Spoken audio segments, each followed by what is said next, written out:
شہزادہ جو ہے وہ کہتا ہے کہ یہ بوڑھا سا آدمی، یہ عجیب آیت قضائی کے ساتھ یہ جو آ گیا سامنے، تو یہ بڑا منحوس آدمی ہے، آج شاید ہمیں شکار نہیں، اس کو پکڑ کے لاؤ، ہمارا شکار خراب ہو گیا، آج کا دن خراب ہو گیا۔ لوگ جاتے ہیں، ان کو پکڑ کے لے آتے ہیں۔ اب یہ رعونت کے ساتھ کہتا ہے، اور انسان جب گرتا ہے تو بہت گرتا ہے، اور جب بلند ہوتا ہے تو بھی بہت بلند ہوتا ہے۔ کہتا ہے ارے بوڑھے بتا، میرے یہ کتے بہتر ہیں کہ تم بہتر ہو، یہ شکاری کتے جو ساتھ ہیں۔ شیخ اللہ تعالیٰ سے درخواست کرتا ہے، عرض کرتا ہے، التجا کرتا ہے، پروردگار میں اپنی زبان سے الفاظ نکالوں گا، اثر ان کے اندر ڈالنا تیرا کام ہے۔ حسن البنا بھی جو کسی کو دعوت دیتے تھے، اس کے بعد رات کو اٹھ کے اس کے لیے دعائیں مانگتے تھے، تو کہتے تھے اللہ میں تو دلوں پر دستک ہی دے سکتا ہوں، دلوں کے اندر اثر تو ہی پیدا کر سکتا ہے۔ اور انقلاب برپا ہوتا ہے۔ کہنے لگے شہزادے اگر میں ایمان کی حالت میں دنیا سے چلا گیا تو میں ان کتوں سے بہتر ہوں۔ بات تو اس کی بڑی توہین آمیز تھی، لیکن شیخ نے بڑی حکمت کے ساتھ جواب دیا، اور اگر میں ایمان سے خدا نخواستہ خالی چلا گیا تو یہ کتے بھی مجھ سے بہتر ہیں۔ اس نے پوچھا ترجمان سے کہ اس نے کیا بات کہی ہے؟ تو ایمان کے بارے میں اس نے پوچھا کہ اس کو کہو کہ ایمان کے بارے میں بتائے، ایمان کیا ہوتا ہے؟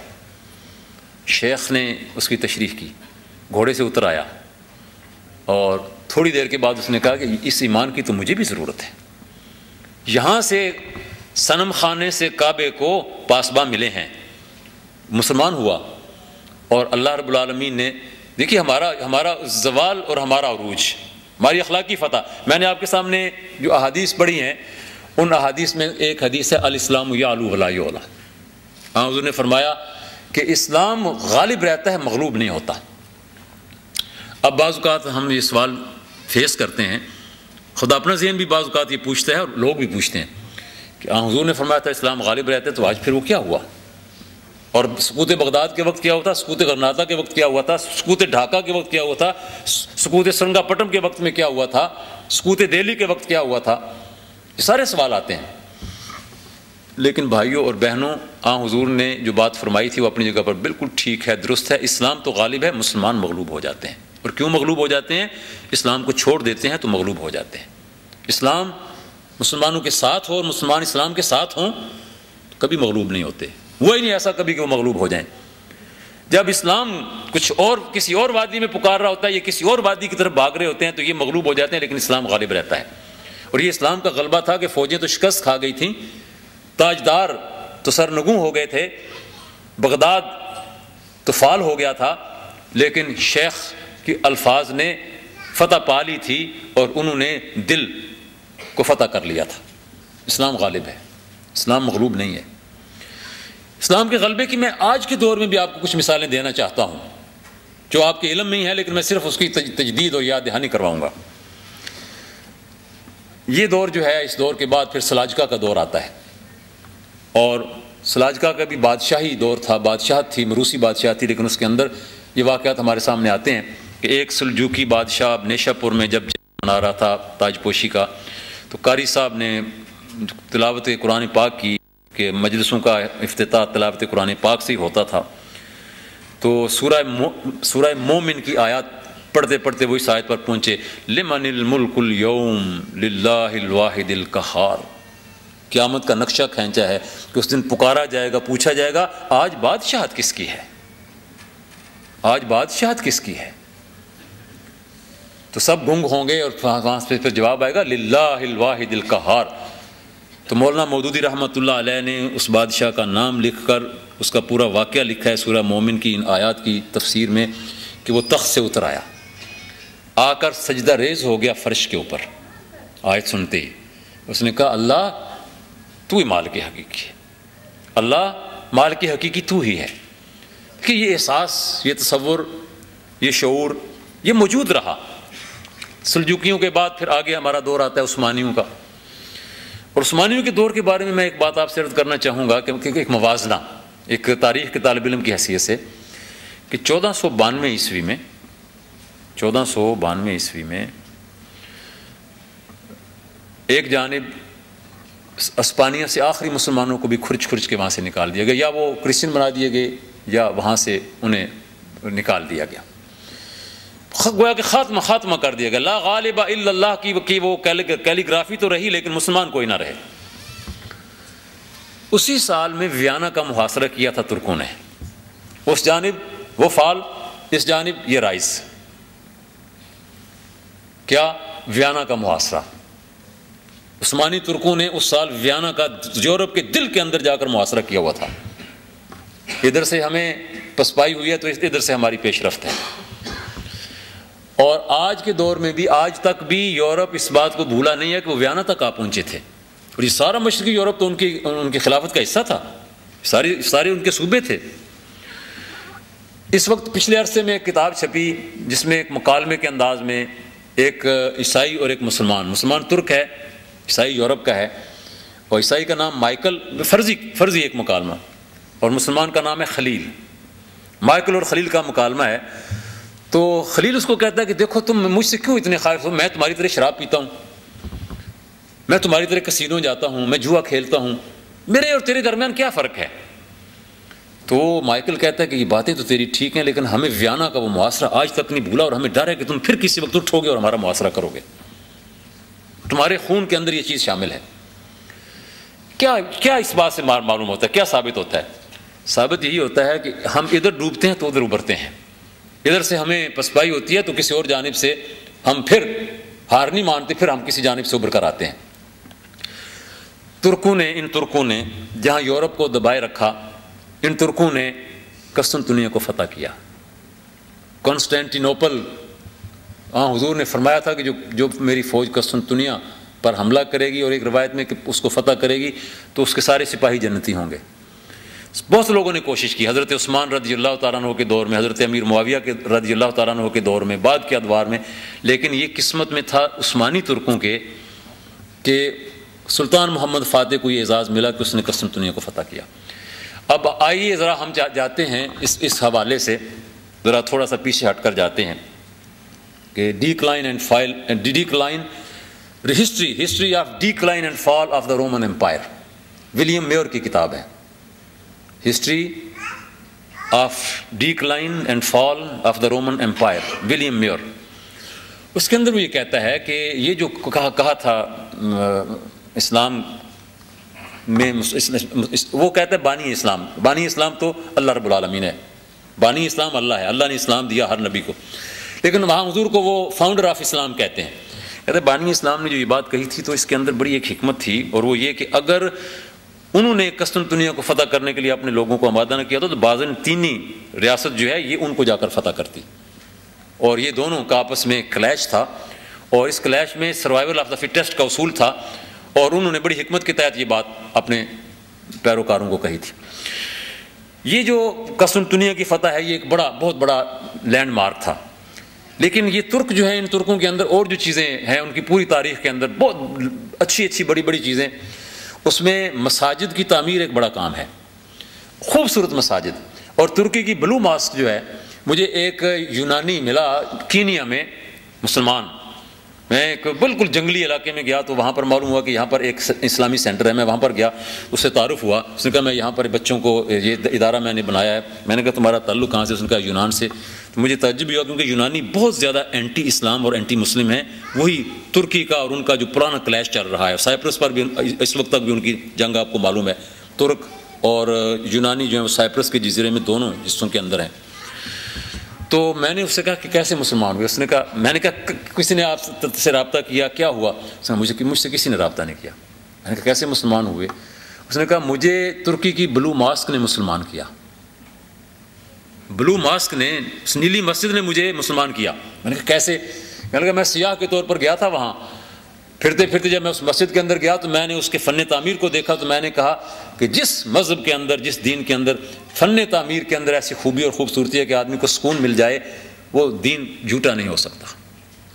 مجھے اس مسجد نے مسلمان کیا. سلطان مراد جس نے یہ مسجدیں تعمیر کروائی تھیں، کسی مسجد کی تعمیر کے دوران میں اس کی تسلی نہیں. اس نے کہا میں نے جو نقشہ دیا تھا، میں نے جو اپنا معافی ضمیر کہا تھا، اس کے مطابق معمار نے مسجد نہیں بنائی، اور اس سے میں اس کا ہاتھ کٹوا دیا. بڑا ظلم تھا یہ، بہت بڑا ظلم تھا. معمار جو ہے وہ قاضی کی عدالت میں چلا گیا. ہمارا دور جو ہے، ہمارے دور میں یہ سارے اقدار، ہمارے ویلیوز، ہماری تاریخ جو ہے، اس کو پڑھنا چاہیے، اس کو دیکھنا چاہیے۔ قاضی نے بادشاہ کو طلب کر لیا، اور اس قاضی کا فیصلہ یہ تھا کہ بادشاہ کا قصاص میں ہاتھ کٹے گا، اور اس کے الفاظ یہ تھے کہ خون شاہ رنگین تر از مزدور نیست، بادشاہ کا خون مزدور کے خون سے زیادہ رنگین نہیں ہوتا۔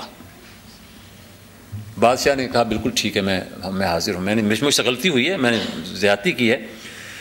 اس معمار نے جب دیکھا تو اس نے کہا میرا ہاتھ تو واپس نہیں آئے گا، میں انصاف ہوتے ہوئے دیکھ چکا ہوں، میرا اطمینان ہو گیا ہے، میں معاف کرتا ہوں۔ لیکن یہ مسلمان قاضیوں کا بے لاگ عدل ایک کتاب ہے جس کے اندر یہ سارے واقعات آپ کو ملیں گے۔ اندلس کے واقعات بھی، اس کے اندر ترکی کے واقعات بھی۔ ترکوں نے آخر دم تک اپنی اس شان کو قائم رکھا، لیکن جب یہاں زوال آیا تو مصطفیٰ کمال پاشا کے ذریعے سے مغربی دنیا نے اس ترکی کو سیکولر بنا دیا۔ وہ ترکی جو اسلام کا ڈیفینڈر تھا، وہ ترکی سیکولر ترکی بن گیا۔ اس ترکی میں یہ بحث بھی چل نکلی کہ عبداللہ گل کی بیوی سر پہ سکارف لیتی ہے، تو جب پریزیڈنٹ ہاؤس میں یہ آ جائے گا کامیاب ہو کر تو فرسٹ لیڈی سر پہ سکارف لے گی، ہمارے دستور کی توہین ہو جائے گی۔ عجیب دستور ہے یہ بھی کہ جس کی ایک خاتون کے سر پہ سکارف لینے سے توہین ہو جاتی ہے۔ اس ایشو کے اوپر قوم دو حصوں میں بٹ گئی، لیکن الحمدللہ اللہ کا شکر ہے کہ ترکوں کی وہ جو آپ عروج و زوال کی بات ہم کرتے ہیں، میں اس کو بھی عروج کہتا ہوں، اور ترکی سے انشاءاللہ ٹھنڈی ہوائیں آئیں گی، ٹھنڈی ہوائیں آ بھی رہی ہیں۔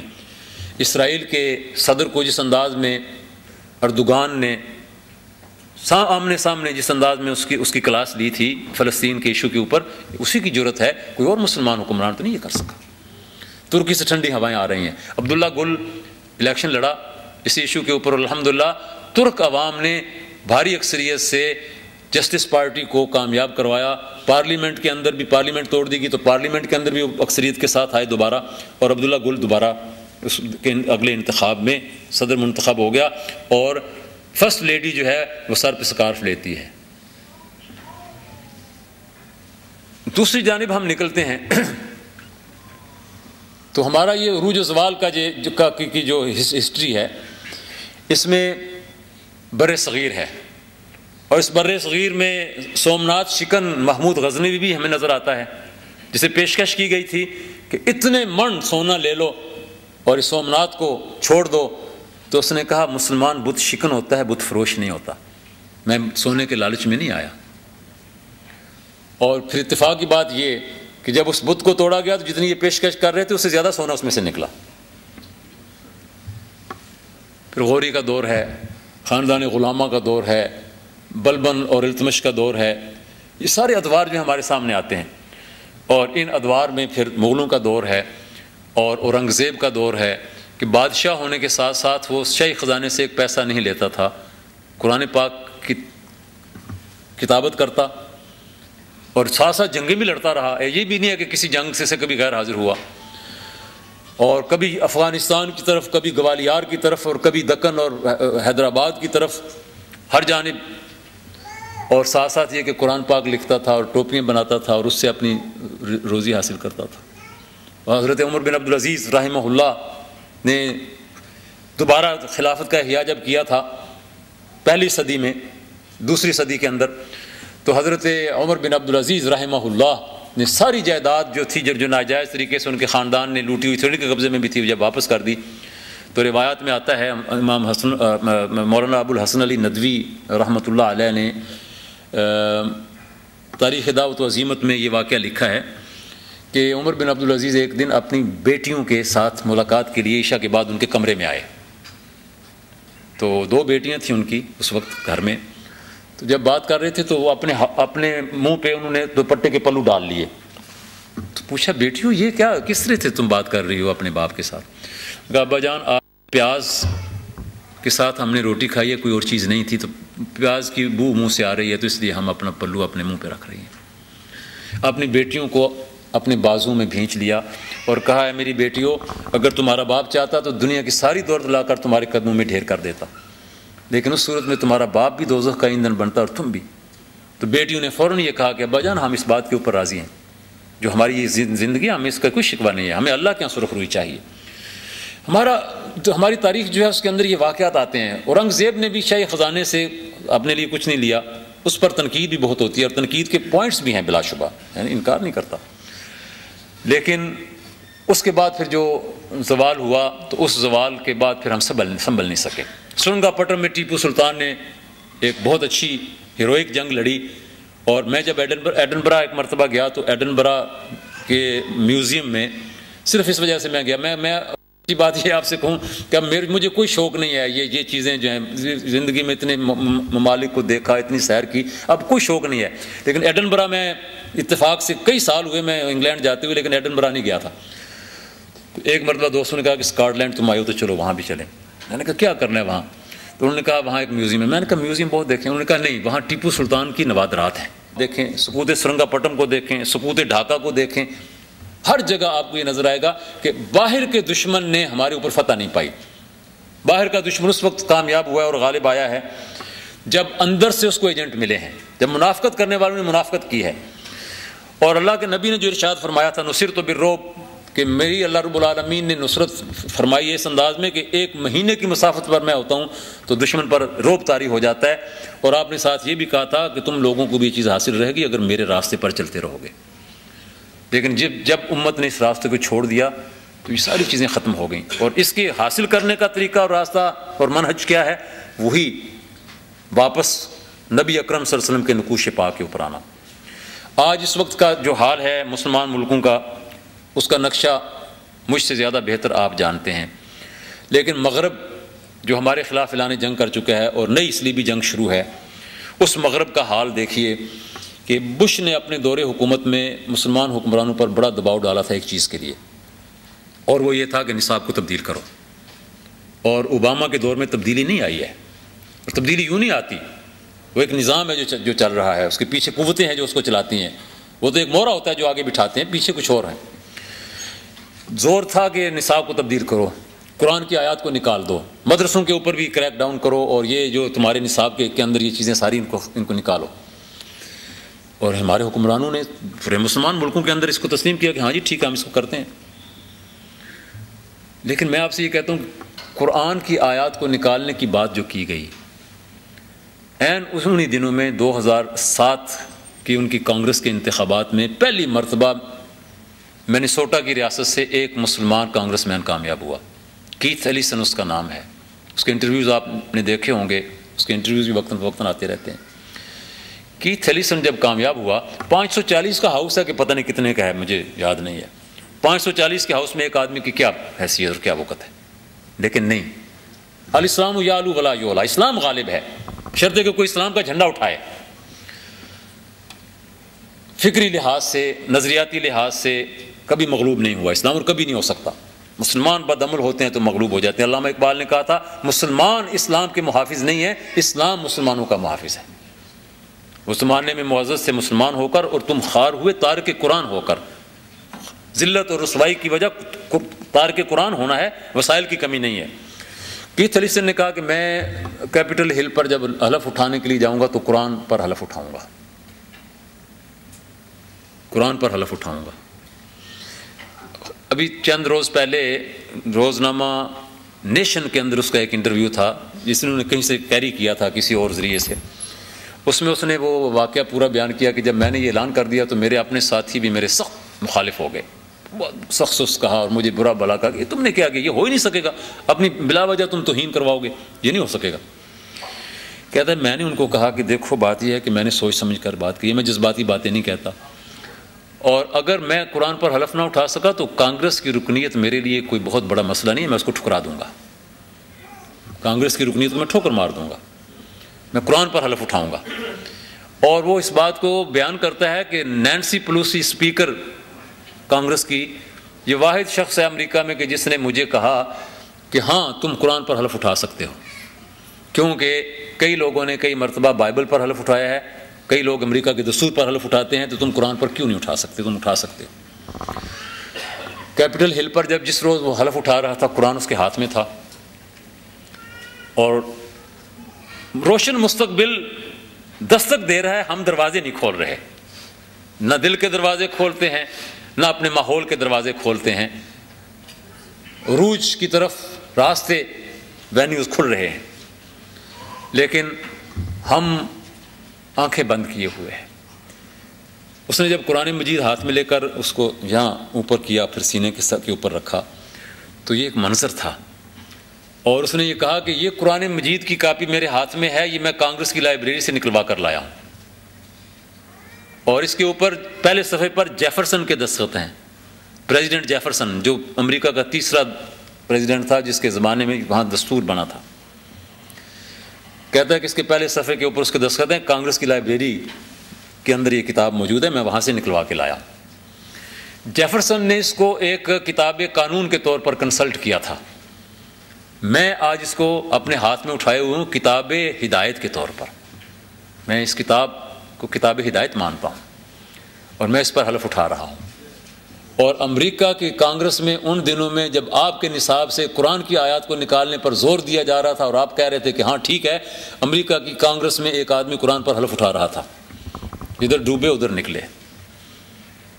کہیں پستی کی انتہا دیکھنی ہو تو بھی دیکھ لیجئے، اور بلندی کی انتہا دیکھنی ہو تو بھی دیکھ لیجئے۔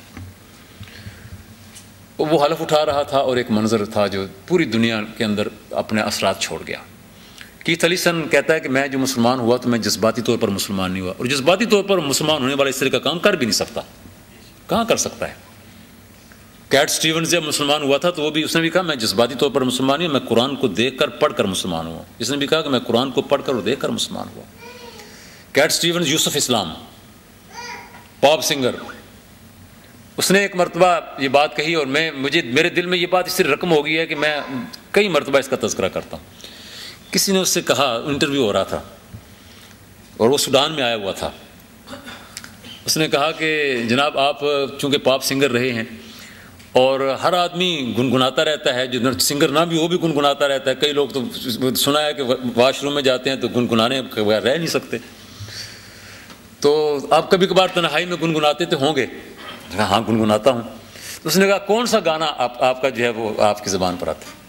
اس نے کہا خدا کا خوف کرو، کوئی گانا میری زبان کے اوپر آتا ہے؟ میں جب یہ سوچتا ہوں کہ میری وہ زندگی کیا تھی، اور میں یہ سوچتا ہوں کہ اگر اس زمانے میں مر جاتا تو میرا انجام کیا ہوتا، میں تو اللہ کا شکر ادا کرنے کے لیے میرا رواں جو ہے وہ اللہ تعالیٰ کے سامنے شکر ادا کرتا ہے کہ اللہ نے مجھے اس حالت سے اس حالت میں توفیق دی کہ میں آ گیا۔ اس نے کہا میں جب گنگناتا ہوں تو قرآن کی آیات گنگناتا ہوں۔ اس نے کہا اچھا کچھ سنائیے، تو اس نے CD اس کی موجود ہے، اس میں اس نے سورہ بقرہ کا رکوع تیسرا یا ایھا الناس اعبدوا ربکم الذی خلقکم یہ پڑھ کر سنایا، اور پڑھتا چلا جا رہا تھا، اور یوں معلوم ہو رہا تھا قرآن نازل ہو رہا ہے، اور کیتھ ایلیسن ہاتھ میں قرآن لیے ہوئے کھڑا تھا، اور معلوم ہوتا تھا کہ قرآن آج غالب ہے دنیا کے اوپر، کیپٹل ہل کے اوپر قرآن پر حلف ہو رہا ہے، قرآن غالب ہے۔ یہ وائٹ ہاؤس جو ہے یہ فتح ہو جانا ہے۔ کہیں گے بڑی جذباتی اور بہت ہی زیادہ جذباتی بات کی ہے، بلکہ دیوانے کی بڑھ بھی بعض لوگ کہہ دیتے ہیں۔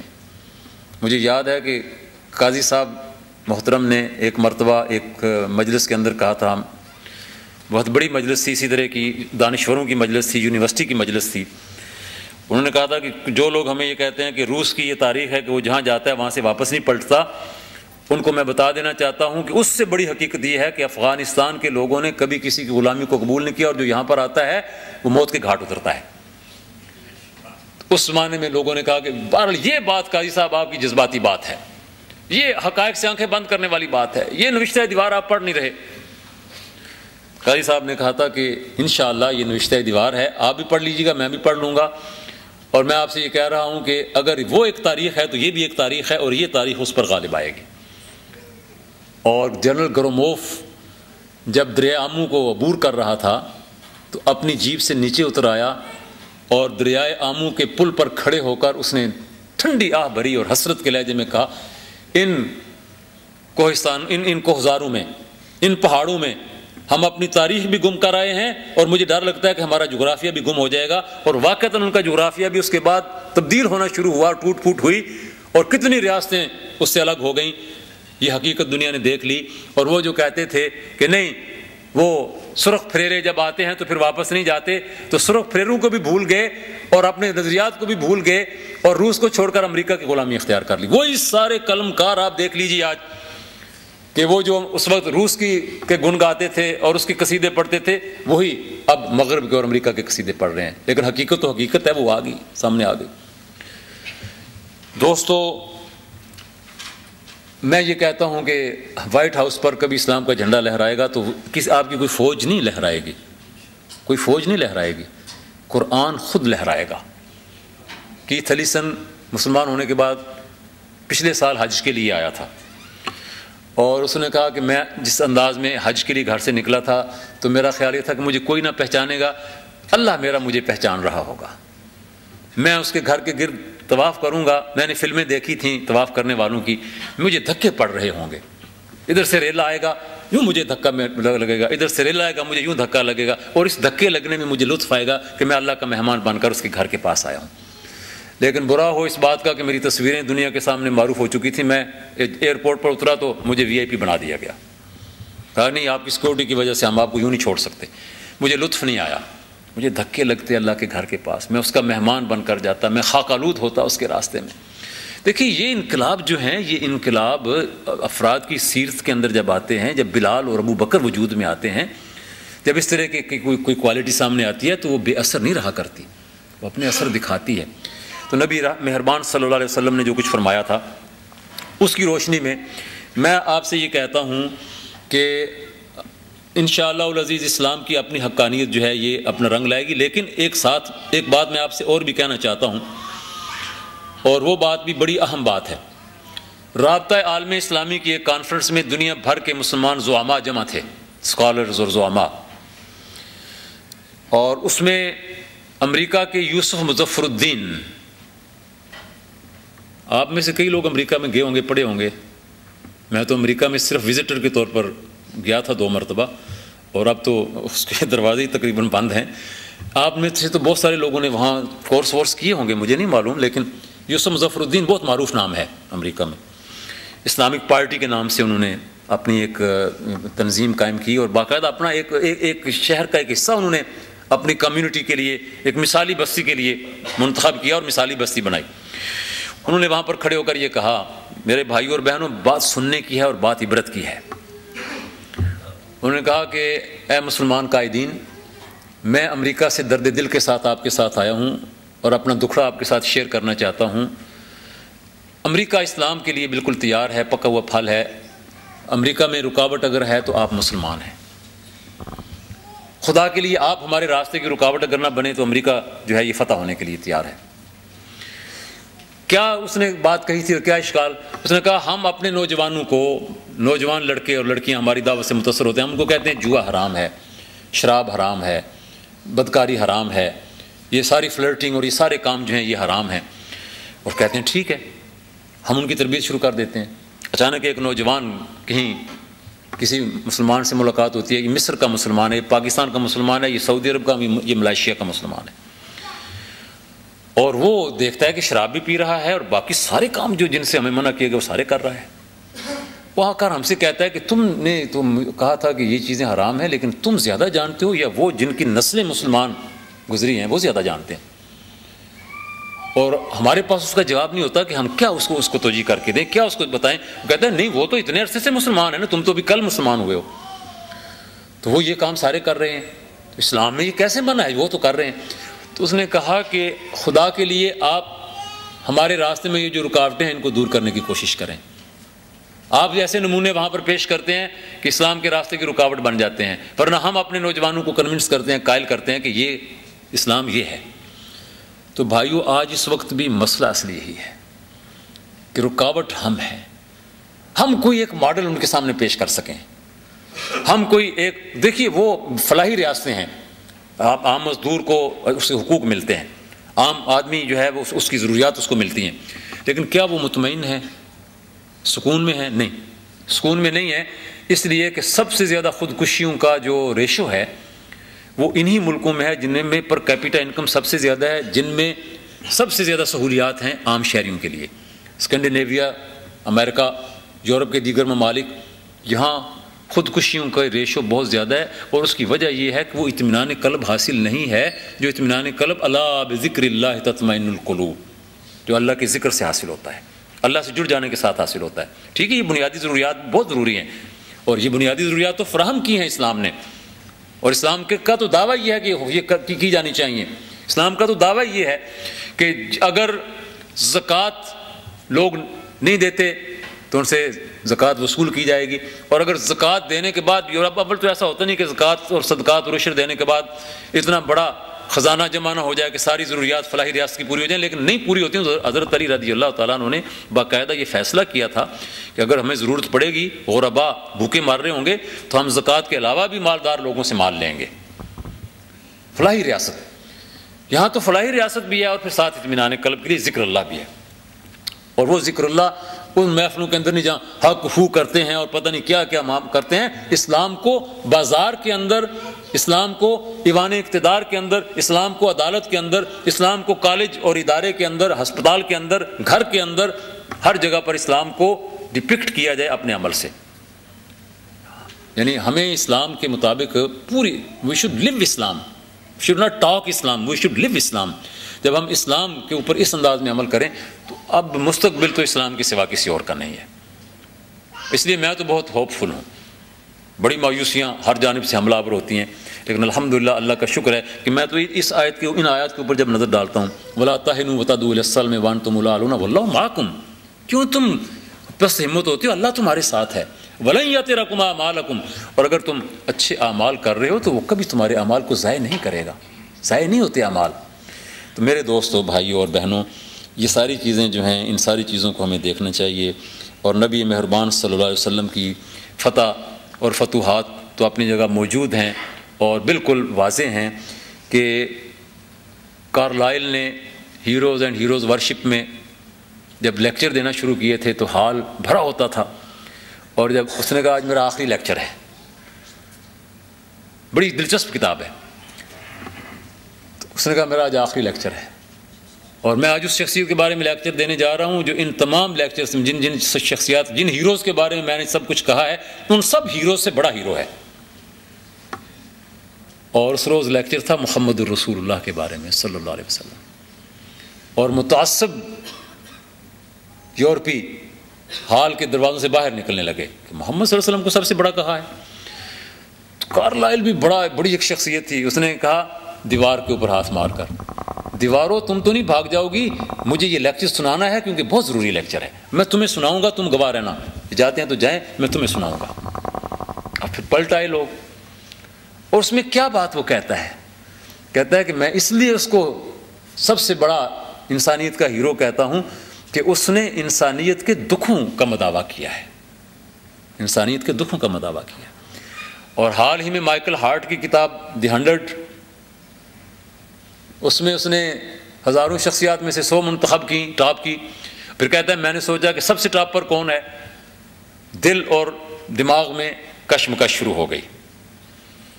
میں نے پھر کہا کہ انصاف سے ہی فیصلہ کرنا چاہیے، تو محمد ہی میرے نظروں میں آئے کہ جن کو نمبر 1 رکھوں صلی اللہ علیہ وسلم. امریکہ کا عیسائی ہے مائیکل ہارٹ، دی 100 کتاب کا مصنف ہے، اور سر فہرست محمد الرسول اللہ صلی اللہ علیہ وسلم ہیں. یہ فتح نہیں تو کیا ہے، یہ فتوحات ہیں نبی اکرم صلی اللہ علیہ وسلم کی شخصیت اور ذات کی.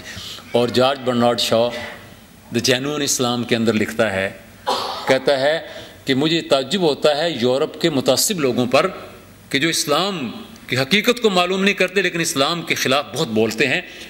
مجھے یہ کہنے میں کوئی باک نہیں ہے کہ انسانیت کا مستقبل کا مذہب اگر کوئی ہے تو وہ اسلام ہے. جارج برنارڈ شاء کہہ رہا ہے. وآخر دعوانا الحمدللہ رب العالمین.